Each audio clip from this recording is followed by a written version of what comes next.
ان الحمد للہ نحمده ونستعینه ونستغفره ونعوذ باللہ من شرور انفسنا ومن سیئات اعمالنا من يهده اللہ فلا مضل له ومن يضلل فلا هادی له واشهد ان لا الہ الا اللہ وحدہ لا شریک له وأشهد أن محمدا عبده ورسوله أما بعد فإن خير الحديث كتاب الله وخير الهدي هدي محمد صلى الله عليه وآله وسلم وشر الأمور محدثاتها وكل محدثة بدعة وكل بدعة ضلالة وكل ضلالة في النار. اعوذ باللہ السمیع العلیم من الشیطان الرجیم من ہمزہ ونفخہ ونفثہ بسم اللہ الرحمن الرحیم رب اشرح لی صدری ویسر لی امری واحلل عقدۃ من لسانی یفقہوا قولی بسم اللہ الرحمن الرحیم ان اللہ وملائکتہ یصلون علی النبی یا ایہا الذین آمنوا صلوا علیہ وسلموا تسلیما اللہم صل علی محمد وعلی آل محمد کما صلیت علی ابراہیم وعلی آل ابراہیم انک حمید مجید اللہم بارک علی محمد وعلی آل محمد کما بارکت علی ابراہیم وعلی آل ابراہیم انک حمید مجید. اللہم ربنا آتنا فی الدنیا حسنة وفی الآخرة حسنة وقنا عذاب النار. اللہم ربنا آتنا من لدنک رحمة وہیئ لنا من امرنا رشدا. حسبنا اللہ ونعم الوکیل. یا حی یا قیوم برحمتک استغیث ولا حول ولا قوة الا باللہ العلی العظیم. لا الہ الا انت سبحانک انی کنت من الظالمین. آمین. آج انشاءاللہ تعالی ہم سورۃ البقرہ کی آیت نمبر 215 سے آنورڈ سٹارٹ کریں گے. اب مسلسل کئی آیات جو ہیں وہ اللہ تبارک و تعالیٰ کی طرف سے فتوے ہیں جو آپ صلی اللہ علیہ وآلہ وسلم سے مختلف سوالات کیے جاتے تھے اہل ایمان کی طرف سے، تو ان کے جوابات آئے ہیں. میں نے سورۃ البقرہ کے تعارف میں بھی عرض کیا تھا کہ سورۃ البقرہ شریعت محمدیہ صلی اللہ علیہ وآلہ وسلم کا بلو پرنٹ ہے، ابتدائی خاکہ ہے، اور اس کے تکمیلی احکامات سورہ النساء اور سورۃ المائدہ میں آئے ہیں. تو شریعت کے اعتبار سے جو احکامات ہیں، چاہے وہ آئلی زندگی سے متعلق ہوں، چاہے معاشرتی چیزیں ہوں، وہ بڑی ڈیٹیل کے ساتھ اس میں آئی ہیں. اب آپ دیکھیں گے کہ مسلسل کئی آیات کے اندر نبی صلی اللہ علیہ وآلہ وسلم سے جو سوالات کیے گئے ہیں تو ان کے جوابات اللہ تعالیٰ کی طرف سے دیے جا رہے ہیں. اپنے اپنے مصحف سامنے کھول لیجئے. اعوذ باللہ من الشیطان الرجیم بسم اللہ الرحمن الرحیم. یسألونک ماذا ینفقون. اے محبوب صلی اللہ علیہ وآلہ وسلم، یہ تم سے پوچھتے ہیں کہ ہم جو اللہ کی راہ میں خرچ کرتے ہیں تو وہ کیا خرچ کریں، کس پہ خرچ کریں. جب یہ سوال پوچھیں تو فرماؤ قل ما انفقتم من خیر. آپ فرما دیجئے کہ جو کچھ تم خرچ کرو گے اپنے مال سے تو اس کے مستحق ہیں فللوالدین والاقربین والیتامى والمساکین وابن السبیل. اس مال کے جو مستحق ہیں تو سب سے پہلے تمہارے ماں باپ، اس کے بعد تمہارے قریبی رشتہ دار، اور اس کے بعد یتیم اور مسکین اور مسافر. وما تفعلوا من خیر فإن اللہ بہ علیم. اور جو کچھ بھی تم نیکی کا کام کرتے ہو تو بے شک اللہ تعالیٰ اسے خوب جانتا ہے. یعنی اللہ کی راہ میں چاہے تم نے چھپا کے خرچ کیا، چاہے اعلانیہ کیا، اللہ تعالیٰ سے کوئی چیز پوشیدہ نہیں ہے. تو یہاں پہ ایک ترتیب بھی بتا دی گئی کہ اللہ کی راہ میں خرچ کرنے کے لیے جو آپ کا مال ہے اس میں سب سے پہلے آپ کے حقدار آپ کے رشتہ دار ہیں. صحیح بخاری اور مسلم دونوں میں یہ حدیث موجود ہے کہ اللہ کے محبوب صلی اللہ علیہ وآلہ وسلم نے فرمایا جو شخص یہ چاہتا ہے کہ اس کا رزق کشادہ کر دیا جائے اور اس کی عمر میں برکت کر دی جائے، اس کی عمر بڑھا دی جائے، لمبی کر دی جائے، تو وہ اپنے رشتہ داروں کے ساتھ حسن سلوک کرے۔ اچھا، ہم لوگ سمجھتے ہیں کہ حسن سلوک سے مراد یہ ہے کہ ان سے اچھے طریقے سے بات کر لیں، یا خوشی غمی کے اوپر کوئی ٹیکسٹ میسیج کر دیں، یا جنازے کے اندر شامل ہو جائیں۔ یہ حسن اخلاق جو ہے یہ بعد کی چیز ہے۔ اصل میں جو حسن اخلاق ہے وہ یہ ہے میرے بھائی کہ ان کے اوپر مال خرچ کیا جائے، اور یہ سب سے بڑا مشکل کام ہے۔ آپ دیکھیں کہ غیروں کو کھلانا آسان ہو جاتا ہے۔ کئی لوگ ہیں جو غیروں کو، عام غریبوں کو، مسکینوں کے اوپر لاکھوں روپے خرچ کر دیتے ہیں، اور ان کا کوئی قریبی رشتہ دار، کوئی بھتیجا، بھانجا، یا اس کی بہن بیوہ ہوگی، یا اس کا بھائی فوت ہو چکا ہے اور اس کے یتیم بچے ہیں، ان کے اوپر مال خرچ کرنا مشکل ہو جاتا ہے اور جیلسی فیکٹر آ جاتا ہے۔ اسی لیے اللہ تعالیٰ نے ایمفیسائز کیا ہے کہ جہاں پہ جیلسی فیکٹر کا اندیشہ تھا اور یہ خطرہ تھا کہ لوگ اللہ کی راہ میں خرچ نہیں کریں گے، اس کے اوپر پہلے ایمفیسائز کیا ہے کہ آپ سے پوچھتے ہیں نا کہ یہ مال اللہ کی راہ میں خرچ کرنا ہے تو کہاں پر خرچ کریں، تو پہلے حقدار تمہارے ماں باپ ہیں۔ بخاری اور مسلم دونوں میں حدیث ہے، ایک صحابی نے پوچھا کہ اللہ کے محبوب صلی اللہ علیہ وآلہ وسلم، میرے حسن اخلاق کا اس دنیا میں سب سے زیادہ حقدار کون ہے؟ تو آپ نے فرمایا تیری ماں۔ اس نے پھر دوبارہ سوال کیا تو آپ علیہ السلام فرمایا تیری ماں۔ تیسری بار پوچھا، فرمایا تیری ماں۔ چوتھی بار پوچھا تو فرمایا تیرا باپ۔ یعنی پہلے 3 حق جو ہیں وہ ہیں ماں کے، اس کے بعد باپ کا، اور پھر باقی رشتہ داروں کا۔ اچھا، اکثر لوگ پوچھتے ہیں کہ یہ زکوٰۃ دینی ہے تو ہم اپنے بہن بھائیوں کو دے سکتے ہیں؟ بھائی سب سے زیادہ حقدار ہی بہن بھائی ہیں زکوٰۃ کے، ان کو سب سے پہلے دیں۔ اور اس کے بعد کہا گیا قریبی رشتہ دار۔ قریبی رشتہ دار، ماں باپ کے بعد قریبی رشتہ دار کون سے آتے ہیں؟ بہن بھائی، بھتیجے، بھانجے، یہ لوگ قریبی رشتہ دار ہیں۔ اور اس کے بعد کہا گیا کہ یتیم، ظاہر ہے کہ یتیم کا تو کوئی والی نہیں ہے، کوئی ان کا سرپرست نہیں ہے کہ ان کے اوپر مال خرچ کرے، تو ان کی تو امپورٹنس ہے۔ اور مساکین، یعنی ایسے غریب لوگ جو کسی کے سامنے ہاتھ پھیلاتے ہوئے بھی ڈرتے ہیں لیکن اپنی شکلوں سے پہچانے جاتے ہیں کہ غریب مسکین لوگ ہیں، ان کے اوپر بھی خرچ کرو۔ اور مسافروں کے اوپر، مسافروں والا معاملہ اس وقت آلموسٹ ایبسلیٹ ہو چکا ہے، کبھی کبھار ضرورت پڑتی ہے، لیکن اگلے زمانوں میں تو سفر ایک بہت بڑا ایک آزمائش کا ذریعہ تھا۔ ایون جو لوگ حج عمرے کے لیے بھی جاتے تھے تو کئی مہینے پہلے نکلتے تھے۔ ہمارے سب کانٹیننٹ سے حج عمرے کی جو ایکٹیویٹی تھی وہ آلموسٹ 4 مہینے کا پیدل سفر تھا، اور جو لوگ بحری جہاز میں بھی سفر کرتے تھے تو سیدھے 2 ہفتے تو بحری جہاز کے ہیں، بندرگاہ سے لے کے وہاں تک، لیکن پھر وہاں جدے سے مکے تک 2 دن اور 1 رات کا سفر ہوتا تھا اونٹ کے اوپر۔ اور یہاں سے بھی جن لوگوں نے پہنچنا ہوتا تھا بندرگاہ تک، اگر پیدل چلتے تھے تو کئی دن۔ یہ تو آپ سمجھیں کہ آلموسٹ 1930-40 کے قریب ہمارے سب کانٹیننٹ میں یہ ٹرینز شروع ہوئی ہیں، اور اس وقت وہ کوئلے والا انجن شروع ہوا ہے، تو لوگ پھر ٹرین میں کراچی تک جاتے تھے، کراچی سے پھر جو ہے وہ بحری جہاز چلا کرتا تھا۔ ہم نے بھی اپنی ہوش میں دیکھا ہے، ایون 80s تک اور ارلی 90s تک بحری جہاز پہ لوگ جاتے رہے، کیونکہ اس کا ٹکٹ ہوائی جہاز سے آدھا ہوتا تھا۔ بلکہ پہلا بحری جہاز جب جایا کرتا تھا تو اس وقت کا جو پریزیڈنٹ یا پرائم منسٹر وہ سی آف کرنے کے لیے یہ ایک ایکٹیویٹی ہوتی تھی ان کی، وہ پاکستان کا وہ جو بحری جہاز اس کا نام سفینہ رکھا ہوا تھا انہوں نے۔ تو وہ جو 2 ہفتے کا سفر ہے وہ بھی سی سکنس کے ساتھ ہوتا تھا، لوگوں کو الٹیاں اور یہ وامٹنگ والا سلسلہ ان کے ساتھ ہوتا تھا، اور پھر خوف الگ سے۔ یہ تو اللہ کا شکر ہے کہ یہ بوئنگ اور ایئر بس جہازوں کی فلائٹس جب عام ہوئی ہیں تو اس کی وجہ سے لوگوں کے لیے حج عمرہ آسان ہوا ہے۔ بوئنگ 747 کی جو پہلی فلائٹ ہے وہ 1972 میں حج کے لیے شروع ہوئی ہے۔ آپ ذرا سٹیٹسٹیکل ڈیٹا اٹھا کے دیکھیں کہ 1972 سے پہلے جتنے لوگ حج کرتے تھے نا، 1972 کے بعد چند سالوں میں اس سے ڈبل لوگ حج اور عمرے پہ جانا شروع ہو گئے، اور اس سے بعد چند سالوں کے بعد 3 گنا 4 گنا، اب تو خیر 10-20 گنا ہو چکے ہیں۔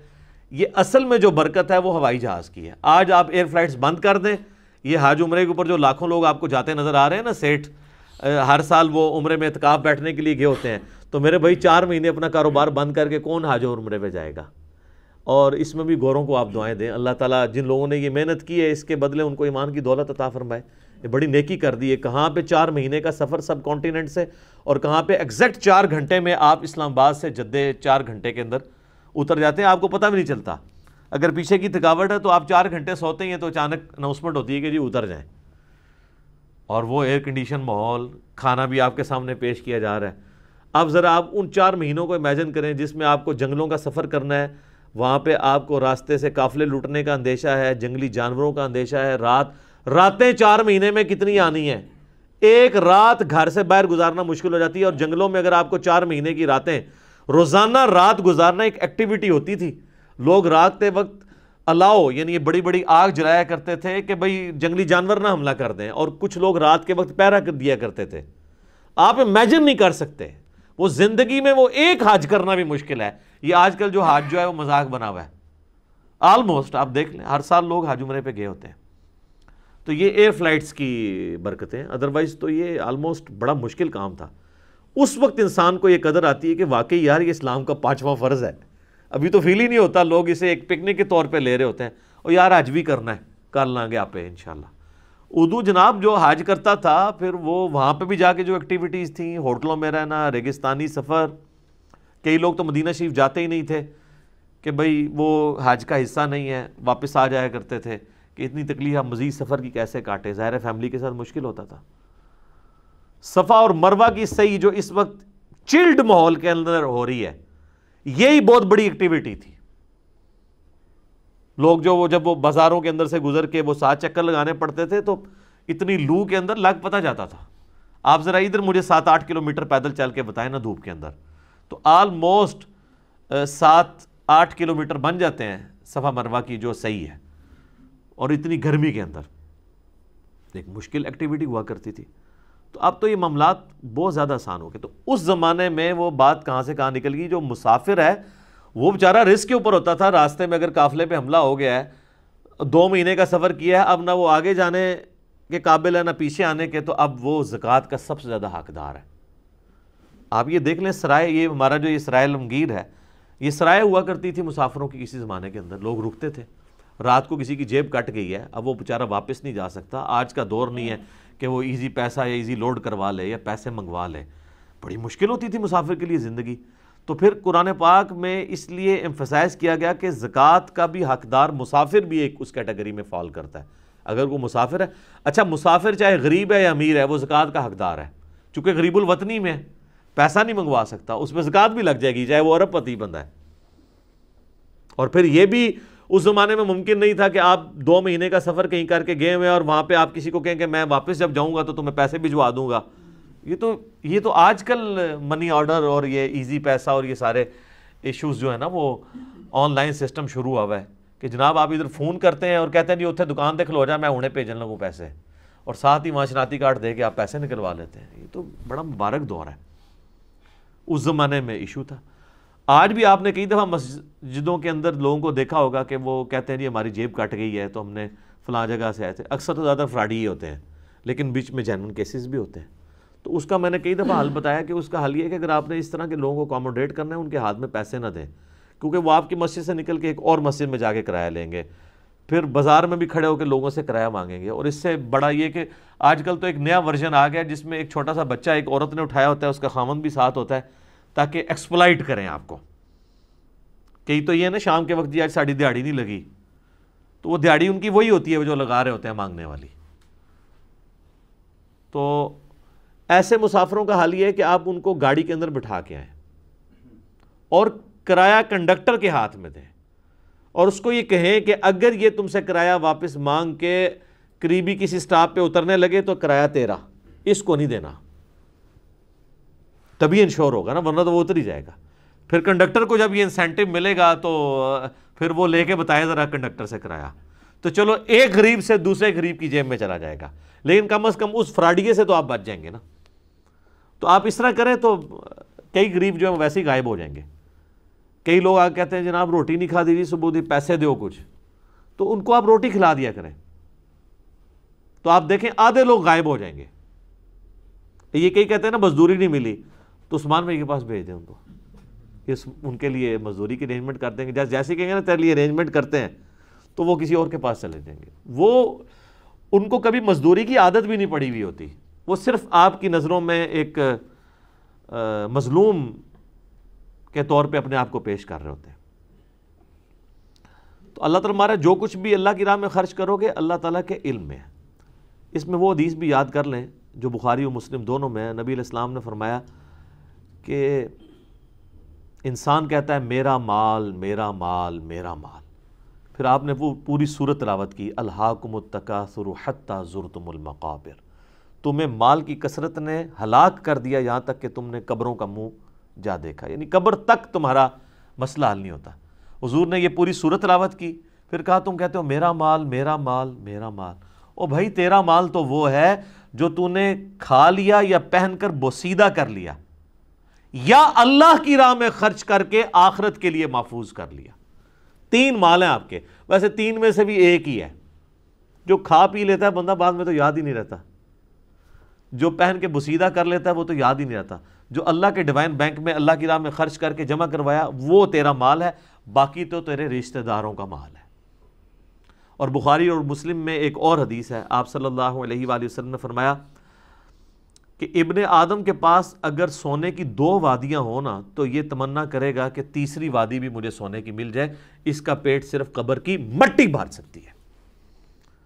اور ایک اور حدیث ہے بخاری اور مسلم میں، آپ صلی اللہ علیہ وآلہ وسلم نے فرمایا کہ انسان کے 3 دوست ہیں، 2 جو ہیں نا وہ باہر ہی رہ جاتے ہیں اور ایک قبر میں اس کے ساتھ جاتا ہے. اس کا مال اور رشتہ دار یہ باہر ہی رہ جاتے ہیں، اور قبر میں ساتھ اس کے اعمال جاتے ہیں، جو اس نے نیک اعمال کیے ہوتے ہیں وہ قبر میں اس کے ساتھ جاتے ہیں. تو یہ وہاں پہ بھی مال کا ذکر ہے کہ مال یہیں پہ رہ جانا ہے. تو یہ مال جو لوگ اللہ کی راہ میں خرچ کرتے ہیں نا جی، میں نے دیکھا جی مال خرچ کرنے سے بڑھتا ہی ہے، کم نہیں ہوتا. اور اللہ کی راہ میں خرچ کرنا وہ تو آپ نے کام کیا ہی نہیں ہے. آخرت میں تو ایک نیکی لینی پڑ جائے تو انسان کی بیوی بچے ماں باپ دینے کے لیے تیار نہیں ہوں گے، اور وہاں اگر آپ کے مال کے ذریعے آپ اللہ کی راہ میں خیرات کرتے ہیں. میں اکثر کہتا ہوں کہ دنیا میں سب سے آسان طریقہ جنت کمانے کا نا مال خرچ کرنا ہے. نہ آپ کی اس کے لیے آپ کو وضو اور غسل کرنا پڑے گا، نہ اس کے لیے کوئی ایفرٹ پٹ کرنی پڑے گی. جو مالدار لوگ ہیں پیسہ تو ان کا نکل ہی رہا ہوتا ہے ویسے ہی، صرف ایک نیت کرنی ہے کہ آپ خالص اللہ کے لیے کر رہے ہیں بس.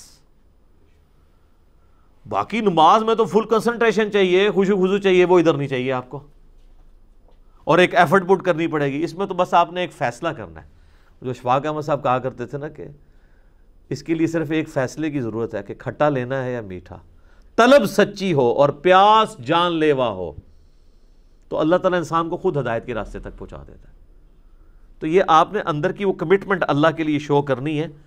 تو یہ مال خرچ کر کے آپ سب سے زیادہ آسانی سے جنت کما سکتے ہیں.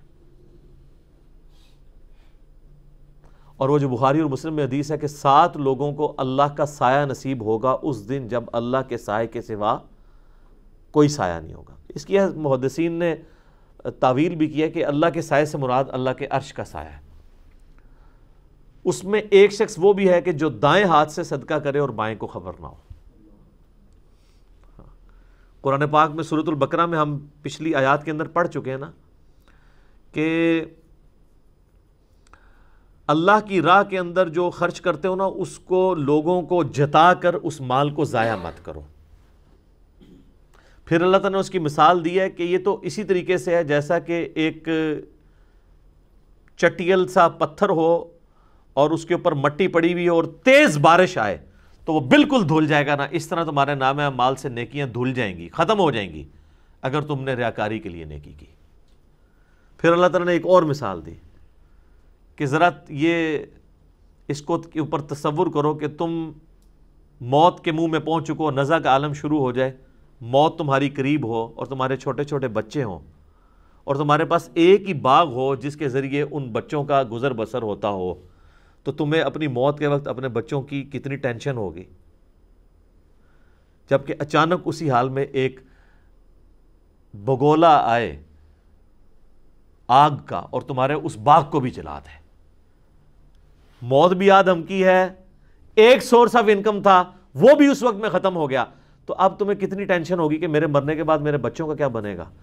کتنی دردناک مثال اللہ نے دی ہے۔ اللہ نے فرمایا یہ مثال ہے کہ جو لوگ اللہ کی راہ میں خرچ کرتے ہیں اور ریاکاری کرتے ہیں، لوگوں پہ احسان جتاتے ہیں، جس طرح یہ بالکل ختم ہو گیا نا، ان کے لیے امید ہی ٹوٹ گئی، تو وہاں پہ بھی آپ اللہ تعالیٰ سے امید توڑ لو کہ کوئی تمہیں اجر نہیں ملے گا اگر تم نے ریاکاری کے لیے کیا اللہ کی راہ میں کوئی مال خرچ۔ یہ بڑا کریٹیکل ایشو ہے۔ مجھے حسن بصری کا قول یاد آیا، وہ فرمایا کرتے تھے کہ اگلے لوگ، اب حسن بصری اگر کہہ رہے ہیں کہ اگلے لوگ تو وہ کون ہوں گے؟ صحابہ، 70 صحابہ کی صحبت کی انہوں نے۔ اگلے لوگ اپنی نیکیوں کو اس طرح چھپایا کرتے تھے جس طرح تم اپنے گناہوں کو چھپاتے ہو۔ کوئی شخص نہیں چاہتا کہ اس کا گناہ لوگوں کے اوپر آشکار ہو، ایک جو نیکی کا لبادہ اوڑھا ہوا ہوتا ہے۔ بڑے سے بڑا بدماش بھی جو ہے نا، وہ کسی نہ کسی ہلکے اثر میں نیک تصور کیا جا رہا ہوتا ہے، چاہے اپنے اولاد کے سامنے، گھر والوں کے سامنے، کہیں نہ کہیں اس نے لبادہ اوڑھا ہوا ہوتا ہے۔ تو اگلے لوگ اپنی نیکیوں کو اس طرح چھپایا کرتے تھے کہ کہیں پتہ نہ لگ جائے لوگوں کو، یہ تو ضائع ہو جائے گی۔ ویسے اگر آپ جنرلی دیکھیں، اگر آپ کو یہ واقعی ضائع ہوتی ہوئی ویڈیو نظر آ جائے، ایک بندے نے 1 لاکھ روپیہ خرچ کیا ہے اور اسے واٹس ایپ میسج آ جائے کہ یہ جو تو نے فلاں بندے کو بتایا تھا نا اور احسان جتایا تھا، تو یہ ویڈیو دیکھ لے، یہ تیرے نامہ مال سے ڈیلیٹ ہو چکا ہے، تو سر کیا حالت ہوگی؟ وہ کہے گا یار لاکھ روپیہ بھی گیا تو بیڑا ہی غرق ہو گیا میرا۔ لیکن چونکہ آخرت اللہ تعالیٰ نے پردے میں رکھی ہوئی ہے، اس لیے انسان کو نظر نہیں آتی۔ تو نیکیاں بچانے کا طریقہ یہ ہے کہ آپ ان کو چھپائیں، ٹھیک ہے۔ وہ سفیان ثوری کے بارے میں آتا ہے، محدث تھے رحمہ اللہ تعالیٰ، وہ اپنے کسی جاننے والے کی طرف گئے تو اس نے بڑی خاطر تواضع کی، تو کھانا کھانے لگے نا تو کھانے میں نمک کم تھا، تو انہوں نے اپنے اس میزبان سے کہا کہ یار یہ تھوڑا سا نمک لے کے آؤ۔ تو اب اس نے اپنی بیوی کو نا پردے سے آواز دی کہ جب میں 3ری دفعہ حج کے لیے گیا تھا نا، تو جو نمک لے کے آیا تھا نا حرمین سے، وہ تھوڑا سا دو۔ تو سفیان ثوری نے فرمایا کہ تم نے ایک جملے میں 3 حج ضائع کر دی ہیں۔ پہلے 2 بھی ضائع ہو گئے نا، 3ری دفعہ حج پہ گیا۔ اچھا ظاہر ہے کہ اس زمانے میں تو یہاں پہ لوگ دیکھ لیں نا آپ، لوگ کس طرح بتا رہے ہوتے ہیں جی، بلکہ ناموں کے ساتھ حاجی لگایا ہوتا ہے، اور کئی تو اللہ کے فضل سے حاجی ہے بھی نہیں ہے، تو تب بھی لوگ ان کو حاجی صاحب کہتے ہیں، پھر بھی ان کو شرم نہیں آتی کہ یار میں یہ اپنے نام کے ساتھ نہ لگواؤں۔ نمازی تو کوئی اپنے ساتھ نہیں لگاتا، حاجی لوگ لگا رہے ہوتے ہیں۔ تو نیکیوں کو چھپانا یہ بہت ضروری ہے۔ البتہ اس میں شیطان بعض اوقات وسوسہ دیتا ہے کہ جو فرض نیکیاں ہیں نا جی، ان کو چھپانے کے لیے بھی لوگ گھر میں نماز پڑھنا شروع کر دیتے ہیں، تو یہ حرام ہے۔ یا کوئی کہتا جی میں داڑھی اس لیے نہیں رکھتا کہ بس یہ لوگوں کو نظر آئے گی، داڑھی میری اندر ہے، نہیں۔ جو نبی علیہ السلام نے نیکیاں اعلانیہ کی ہیں نا، وہ آپ نے بھی اعلانیہ کرنی ہے، اور جو آپ نے چھپا کے کی ہیں یا ترغیب دلائی ہے وہی کرنی ہے۔ جو فرائض ہیں ان کے معاملے میں اسی طریقے سے ہے کہ آپ نے ان کو ایکسپوز کرنا ہے۔ ہاں اس کے بعد نہیں آپ نے کسی کو جتانا، لیکن وہ تو چیزیں ظاہر ہے اعلانیہ ہیں، اس کے اوپر تو اچھا یہ بھی یاد رکھیے گا، اگر کوئی شخص اعلانیہ اللہ کی راہ میں خرچ کرنا ہے نا، آپ نے اس کے اوپر فتویٰ نہیں لگانا کہ اس کا مال ضائع گیا، کیونکہ قرآن پاک میں کئی جگہ ہے کہ اللہ کے نیک بندے وہ ہیں جو اعلانیہ بھی خرچ کرتے ہیں اللہ کی راہ میں اور چھپا کے بھی کرتے ہیں۔ اعلانیہ بعض اوقات اس لیے کی جاتی ہے کہ لوگوں کو ترغیب مل جائے، ٹھیک ہے۔ جس طرح آپ غزوہ تبوک کے موقع پر نبی علیہ السلام اعلانیہ ہی لوگوں سے مال جمع کر رہے تھے، ظاہر ہے رومن امپائر سے جنگ کرنی تھی تو ریسورسز چاہیے تھے، اور لوگ اعلانیہ سیدنا عثمان غنی رضی اللہ تعالیٰ عنہ نے جو ہے وہ 700 اونٹ اللہ کی راہ میں خیرات کیے تھے، تو آپ نے پھر شرفیاں دیں، اور ترمذی کے الفاظ ہیں آپ اتنے خوش ہوئے کہ آپ وہ شرفیاں یوں اچھالتے تھے اور کہتے تھے عثمان آج کے بعد جنتی ہے، چاہے جو مرضی کرے، ٹھیک ہے۔ یہ حضرت عثمان کو ہی کہا جا سکتا تھا، انہوں نے اس کے بعد جو مرضی نہیں کیا، وہی کچھ کیا جو اللہ کی مرضی تھی، ٹھیک ہے۔ ہمیں تو یہ گارنٹیاں ملتی بھی نہیں نا، تو وہ اللہ سے ڈرنے والے لوگ تھے۔ تو اعلانیہ بھی بعض اوقات ضرورت پڑتی ہے، وہ اس شخص نے خود اپنی نیت دیکھنی ہے، جس کو یہ خطرہ رہتا ہے کہ میں اعلانیہ کرنے سے ریاکاری ہو جائے گی، وہ چھپا کے ہی کرے، اور جہاں کہیں پہ اعلانیہ کرنا پڑ جاتا ہے، بعض اوقات ایسی ضرورت پڑ جاتی ہے تو ضرور کریں۔ اور اس میں یہ بھی شرعی مسئلہ یاد رکھیے گا کہ آپ اگر کسی کو زکوٰۃ یا صدقہ دے رہے ہیں نا، تو اس کو بتانا ضروری نہیں ہے، بلکہ نہ بتانا ضروری ہے کئی لوگ کہتے ہیں جی اگر میں بتاؤں گا تو پھر ہی زکوٰۃ ادا ہوگی. بھئی جس کو پتہ ہے نا کہ زکوٰۃ دے رہے ہو اس کو تو تمہارے دل انہ علیم بذات الصدور ہے. تو یہ آپ نے اگلے بندے کی عزت نفس کا خیال رکھنا ہے. عید کے موقع کے اوپر اگر آپ نے کسی کو کپڑے سلوا کے دینے ہیں اور اپنے زکوٰۃ میں سے مال دینا چاہتے ہیں تو آپ اس کو یہ نہیں ہے کہ آپ اس کو یہ کہیں گے کہ میں زکوٰۃ میں سے دے رہا ہوں. بعض اوقات وہ بیچارہ مستحق بھی ہوگا پھر بھی وہ کرٹسی کے اندر شاید لینے سے انکار کر دے, یا لے بھی تو وہ ہر وقت اس کے دماغ میں لے کہ میں نے زکوٰۃ کا پیسہ لیا. تو آپ اس کو کہیں گے عیدی سمجھ کے لے لو, اور آپ کے دل میں زکوٰۃ کی نیت ہے, آپ اس کو کسی نام سے بھی دے سکتے ہیں. تو وہ اس طرح کا پردہ بھی اس کا رکھنا ضروری ہے. اور صحابہ اکرام علیہم رضوان یہ اس چیز کا اہتمام کیا کرتے تھے. خیر یہ تو انفاق فی سبیل اللہ تو ٹاپک ہی بہت بڑا ہے. لے جی اگلی ایک آیت ہے وہ متقاضی ہے کہ اس پہ بھی ڈیٹیل گفتگو کی جائے. 216 نمبر آیت. کتب علیکم القتال, تم پر قتال فرض کر دیا گیا ہے. وَهُوَ كُرْهٌ لَكُمْ, لیکن تم اسے ناپسند کرتے ہو. ظاہر ہے جان دینا کوئی آسان کام تو نہیں ہے. پہلے جب صحابہ کرام علیہم رضوان کو مکے سے نکالا جا رہا تھا اس وقت تو ان کا جوش بہت زیادہ تھا کہ ہم پہ ظلم ہو رہا ہے, ہم ہجرت کر کے جا رہے ہیں, ہمارے مال کے اوپر انہوں نے قبضہ کر لیا پیچھے سے. تو حضور سے کہتے تھے یا رسول اللہ اجازت دیں ہم ان کے ساتھ لڑیں. تو سورہ نساء کے اندر آیا کفوا ایدیکم, ہم نے اس وقت یہ نازل کیا تھا اپنے ہاتھوں کو بندھا رکھو, ابھی موقع نہیں ہے. ورنہ وہ مختصر جماعت تھی, اللہ تعالیٰ ختم کروا دیتا نا اگر اللہ تعالیٰ کی مشیت میں ہوتا. قرآن حکیم میں یہ ٹاپک کئی جگہ آیا کہ اللہ نے کافروں کے ہاتھ تم سے روک کے رکھے, ورنہ تو تم بڑی مختصر جماعت ہے مکے میں, وہ تمہیں ختم بھی کر سکتے تھے. یہ تو ان کے دماغ میں آتا تھا کہ وہ مسلمانوں پہ ظلم کرتے تھے, ان کا بائیک آؤٹ کرتے تھے, 3 سال کے لیے شاب ابی طالب کے اندر رکھا. یہ ان کے دماغ میں نہیں آتا تھا کہ ان کو قتل کر دیں. ورنہ 125 مسلمان ہی تھے نا 13 سالہ زندگی میں. وہ ہجرت بھی کرنے کے لیے جب نکلے ہیں تو اس وقت بھی ایسا جو ان کو قتل نہیں کیا گیا. یہ ضرور ہے کہ ان کو ٹانٹ کیا گیا, ذہنی طور پہ اذیت دی گئی. وہ تو جب سارے چلے گئے نبی علیہ السلام پہ ضرور قاتلانہ حملے کی کوشش ہوئی, تو آپ علیہ السلام حضرت ابوبکر صدیق کو لے کے نکلے اور سیدنا علی کو امانتیں واپس کرنے کے لیے اپنے بسترے پہ لٹا کے گئے.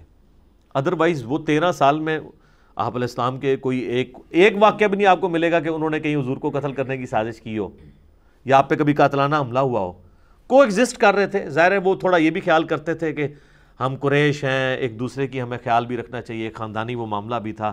پھر بنو ہاشم ایک مضبوط قبیلہ تھا اور وہاں پہ دین سیکنڈ نمبر پہ آتا تھا. پہلا قبائلی معاملہ ہوتا تھا, اگر اس کے قبیلے کا بندہ مارا تو وہ دوسرے قبیلے والے بدلے لیں گے.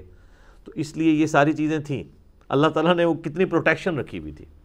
لیکن بعد میں پھر ظاہر ہے کہ ان کو اگر پتہ ہوتا کہ مدینے میں جا کے انہوں نے یہ کرنا ہے کہ بدر میں ہمارے 70 سردار مارنے ہیں, احد بھی مسلمان اپنی غلطی کی وجہ سے جیت کے ہار گئے, اس کے بعد خندق میں, پھر صلح حدیبیہ میں کرنی پڑنی ہے, اور مکے کی ذلت اٹھانی پڑنی ہے 8 ہجری میں ہمیں فتح مکہ کے صورت میں, اور اس کے بعد پھر غزوہ حنین اور غزوہ تبوک اور قادسیہ اور یرموک ہونے ہیں.